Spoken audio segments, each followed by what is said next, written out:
Good day mga ka-JT sa kalam at ito nga pala po spotted Master Chris Marcabela, si Master Delbert, Sir Jaime at shoutout sa dalawang Biba boys na si Jasper Goren at si Harry Hornado na laging lasing. At ayan naisipan ko pong pumanikuli sa malapit lang po dito sa Pansol, sa upo ng Pansol yan, sa Libiento. Tumambay lang po tayo dyan, nagmekus-mekus, nagpapawis lang po ako after ko po niyan. Siyempre, akitin ko rin po yung kabila. Dahil doon po ay naiinsayo mga binti ko. Mahirap din po kasi mawalan ng stamina sa katawan pag wala ako yung ride. Kaya ako na lagi tuwing hapon, pag wala nang gagawin at hindi na ho kami alis ng mga kapatid ko or wala na iutos ang kapatid ko, ayan na po, naisipan mo na po yung mag-bike tapos tumambay po dyan.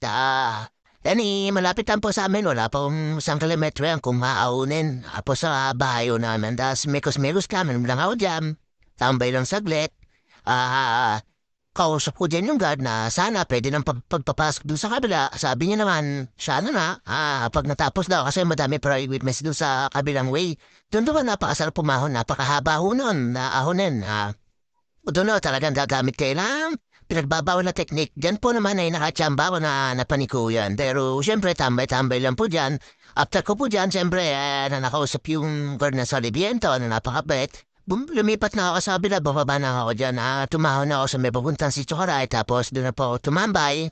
At ayan po, nare-ready na po ako dyan. Siyempre, kunin ko na po yung camera. Wala po tayong taga-camera. Tapos ayan, after ko pumaon na si Chokoray, ayan na po.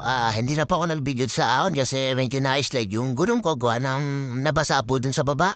At ayan po, ang si Chokoray, siyempre magpapakita po video dyan. Ayan po, padyak-padyak lang po yan, pero medyo nakakapagod na yan. Labas po yung pawis ko, kaya masarap po dyan sa Sitio Aray. Ayan, nasa dulo po ako niya, may dead end po yan. Makikita niyo po yung dead end dyan. At dyan po, naglalakad na lang po yung mga taga dyan, pero marami po akong bahayan dyan, Sitio Aray po yan. Ayun yung sinasabi kong dead end po yan. Dam tao na lang po yan na lupa. Dead end po yung sa kalsada na yan. After ko po dyan, excuse me po, at after ko po dyan maikot na yan, bumaba na po ako sa bike dyan kasi medyo delikado magdusong dyan na nakakatakot pa. Tapos punta pa ako sa may bandang gitna at ayan, tumambay po ako dyan at picture-picture. Mekus-mekus, inom ng tubig, pa-cute. Ayan po, upo-upo dyan, medyo pagod na.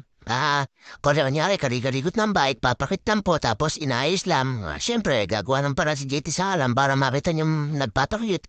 At siyempre, bukas po hindi ako makakaride kasi may pupuntahan ako. Papunta po ako Manila bukas kaya ayan, Sabado po ng hapon nag-ride ako para magpapawis at ayun, nagbuga-buga pa ng tubig pero may kinakapagod na po dyan. Ayan po, kita po yung dagat dyan kung papanik po kayo dyan. Tapos ingat po kayo dyan pag naulan po.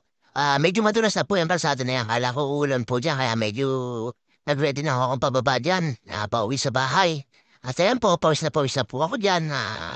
Kaya shoutout to sa mga bikers, ingat po tayo lagi sa ride, lalo sa highway, na tayo na po umiwas at mag sa mga sasakyan. Pabus mga JT sa alam.